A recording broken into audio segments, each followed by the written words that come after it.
Hello everyone, I hope you're having a wonderful day.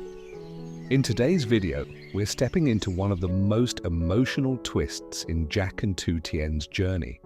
After returning from their healing trip to Mok Chau, Ly Tu Tien finally receives the miracle news that she's pregnant.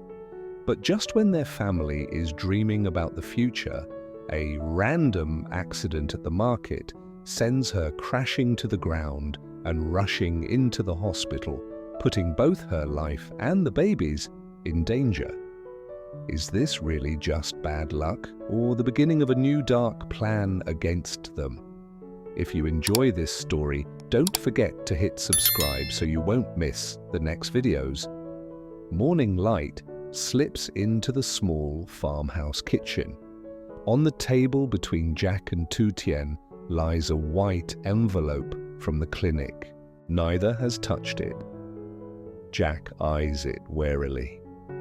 "We could still let the doctor read it," he says, with charts and emotional support. Tu Tien smiles faintly. "It's just a follow-up test, Jack. A follow-up test that might change everything," he counters.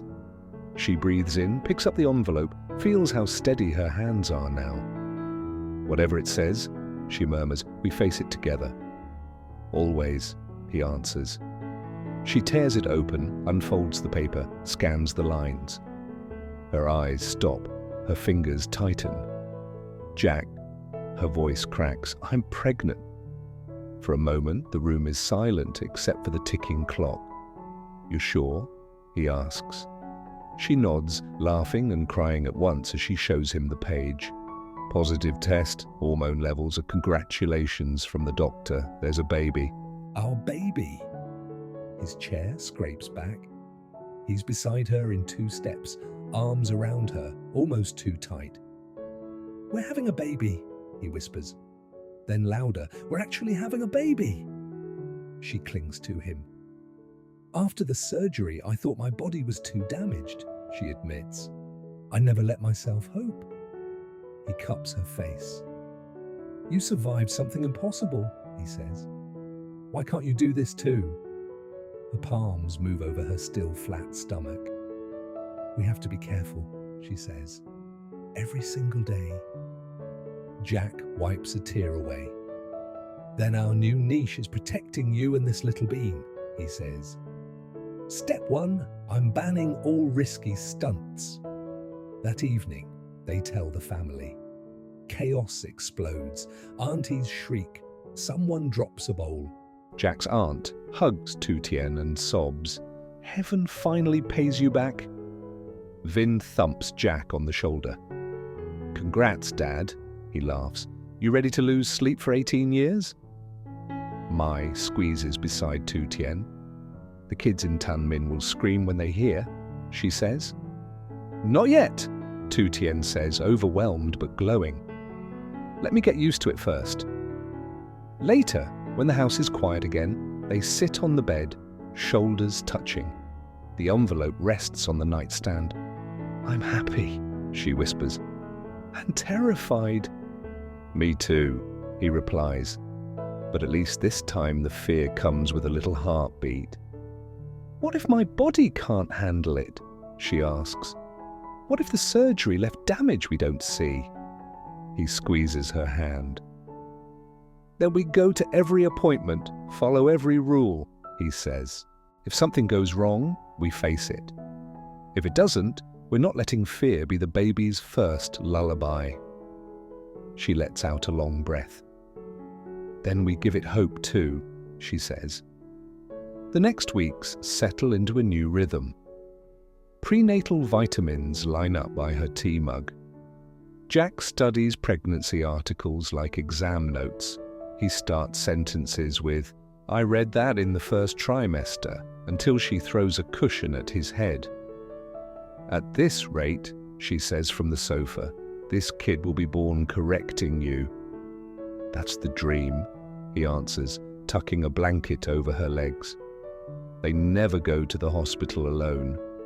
In the dim ultrasound room, they hear it for the first time, a tiny, furious heartbeat.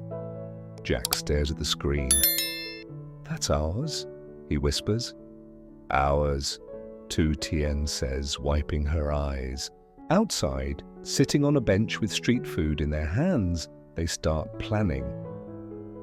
Baby corner in our room, Jack says. Extra savings, less motorbike. No more dramatic mountain trips, she agrees. Only slow walks and safe grocery runs. They talk about names, about teaching their child to plant vegetables, about bringing them to Tan Min someday. They sound like people who finally believe the future might stay. Far away, behind concrete walls, the same news lands in a different way. In a prison cell, Tone lies on his bunk, staring at the ceiling. Scar drops down from the top bunk and smirks. You hear? Scar says. Your old rival's woman is pregnant. People outside call it a miracle. Toan's jaw tightens. Of course, he mutters. He survives. She survives. Now they get a baby. The jealous fire that once burned hot has cooled into something cold and sharp. Scar leans against the bars. You still want revenge, or are you done? Toan turns his head. This just gives me a better target, he says. Scar nods slowly. There are 2 boys outside I can reach, he says. Market rats. You give me a place and a routine, they give you an accident. No guns, no headlines, just bad luck. Toan imagines Jack's hands on Tu Tien's stomach, Jack planning a life around that tiny heartbeat. Not him, Toan says quietly. Her and the baby. His weakness is his family. You touch that, you break him. Brutal, Scar says, faintly impressed. You want her dead? Not immediately, Tone replies. I want him in a hospital corridor, begging for them. I want him to live the fear I lived for 10 years. Scar's eyes glint. Fear we can do. I'll send the word. When you get out, you pay. Days later, the message has already moved through stolen phones and whispered calls. 2 men lean at the edge of a crowded market, smoking and watching people. There's a pregnant woman who shops here, one says. We bump her hard at the right spot. She falls. We vanish. Looks like bad luck, the other shrugs. Back at the farm, the morning is bright and ordinary. Tu Tien stands before the mirror, palm resting over her belly, smiling at a future only she can feel. Jack appears in the doorway, leaning on the frame. You 2 having secret meetings without me? He asks. I'm telling them to go easy on you, she says. You're going to be a panicked dad. He grins. We're low on vegetables. I'll run to the market. You have work, she says. I feel fine. It's 5 minutes away. Pregnant doesn't mean fragile glass. He hesitates, then nods. Okay, but flat shoes, slow walking, and you call me if anything feels even slightly weird. Yes, sir, she laughs, kissing his cheek. She lifts the basket and steps outside. The market is already alive, voices honking, the smell of herbs and grilled meat.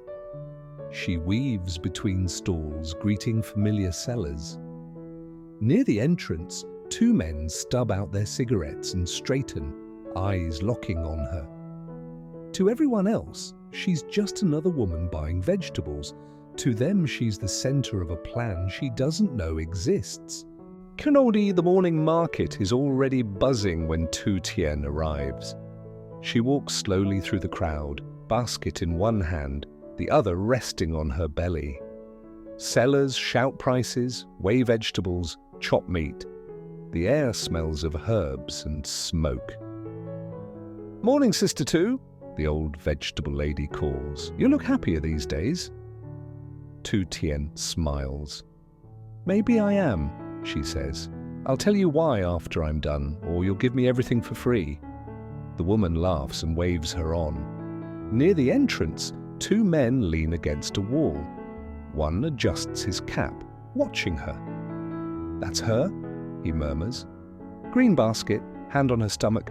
That's her, the other answers. Wait till she steps near that broken stone. They slip into the crowd. Tu Tien moves from stall to stall, choosing greens, bargaining by habit. Inside, she's talking to the tiny life inside her. We'll make soup tonight. Your dad will complain about the salt again, she thinks. She pays, turns to leave, and takes one small step back. The man in the cap walks past, then suddenly trips, driving his shoulder hard into hers. "Hey! Watch it!" he shouts, loud, as if she hit him. The world lurches, her heel catches the jagged edge of a broken tile. The basket flies from her hand. Her free hand goes straight to her belly. She falls backward. Her lower back slams into the sharp corner of a low concrete step. Pain explodes through her spine and stomach. A strangled sound escapes her. People spin around. "Careful! She's pregnant!" The man throws his hands up. "She backed into me," he protests. His friend tugs his sleeve. "Come on," he mutters. "Let her family handle it." They disappear into the crowd. On the ground, Tu Tien curls around the pane, one arm over her belly, the other pressed to the pavement. Her breath comes in short, broken bursts. I'm okay, she tries, but another wave hits and the words die. The old vendor rushes over. "Don't move," she says. "Someone call her husband and an ambulance, now." "I have his number," a younger woman says, dialing fast. "Jack, it's Lan. Tu fell at the market. She can't stand. We called an ambulance. Come quick." At the farmhouse, Jack is bent over a notebook of baby plans when his phone rings. He answers lightly. "Auntie Lan, did she buy your whole stall again?" Her voice shakes. "Jack, listen. Tu fell. Hard. She's in a lot of pain." The ambulance is here. The chair falls back as he stands. Then it's keys, door, motorbike, roaring engine, wind. The road to the market disappears under him. When he arrives, an ambulance waits with its doors open. A crowd presses in. Her basket lies overturned. He sees her on the stretcher. Her hair clings to her forehead. Her face is chalk white. One hand grips the rail. The other is clamped over her belly. "Jack!" she gasps when she spots him. "The baby!" "I'm here," he says, at once, grabbing her hand and walking with the stretcher. "Don't talk. We're going to the hospital. Just breathe." "Family, get in!" a paramedic shouts. Jack climbs into the ambulance. The doors slam, siren, lights. The city outside becomes a blur. The medic checks her pressure, presses gently on her abdomen. "How many weeks?" he asks. "Any bleeding? Dizziness? Where does it hurt most?" "Here!" Tu Tien pants, fingers digging low into her belly. "It feels wrong." Jack squeezes her hand so tight his knuckles ache. Across the city, iron bars rattle.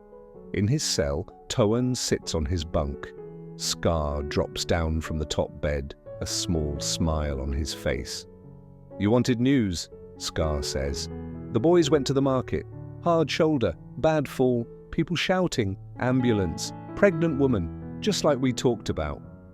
Toan's fingers curl. "And them?" he asks. "Her. The kid." "Too early to know," Scar shrugs. "But your farmer friend is pacing a hallway right now, heart in his throat. That helpless feeling? You've already got that much." Toan leans his head back against the wall, eyes closed. He imagines Jack running, calling her name, begging some nurse for answers. "Good," he says. "Let him stand where I did. Let him think this is punishment." Back at the hospital, Jack waits outside the emergency room. They took her in the moment the doors opened. White coats, quick orders, wheels squeaking away. Now he's alone in a bright corridor that feels colder than any prison. He walks to the end of the hall and back, sits for 3 seconds, stand again. The clock barely moves. A nurse finally steps out. Family of Tu Tien? Jack is there in an instant. That's me. How is she? How's the baby? We've stabilized her for now, the nurse says gently. But the fall was serious. There could be internal damage. The pregnancy is still early. The doctor needs more tests. Right now, it's uncertain. His stomach drops. Can I see her? He asks. For a moment, she nods. Then we have to move her. Tu Tien looks small in the hospital bed when he enters. An IV drips into her arm. Her eyes find his. Jack, she whispers. I was careful. I didn't see him. He takes her hand. This isn't your fault, he says.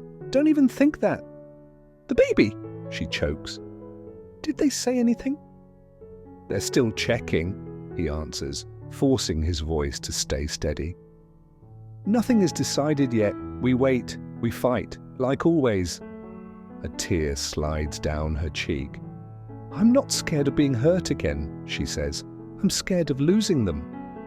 He leans closer, resting his forehead lightly against hers. Whatever happens, he says softly, you won't face it alone. If this little one hangs on, we protect them with everything we have. If something else happens, we carry that together.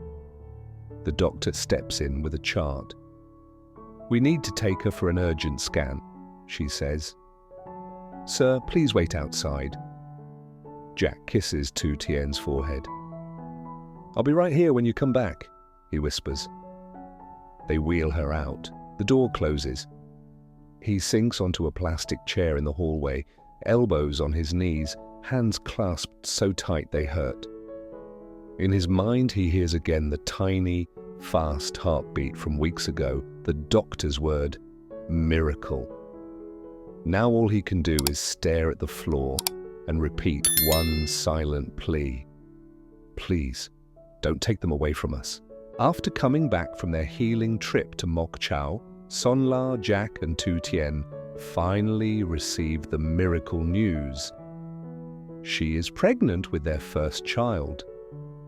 Overwhelmed with joy, they share it with the family, start planning for the baby, going to regular checkups, and slowly learn to trust that life is giving them a second chance. But inside prison, Toan and the scar-faced inmate twist that happiness into a new weapon. They secretly hire two thugs to create a random accident at the local market, targeting Tu Tien while Jack stays at home. In the middle of the crowded stalls, a calculated shove sends her crashing onto the hard ground, sharp pain tearing through her back and belly. Rushed to the hospital, both mother and child are suddenly hanging between hope and tragedy.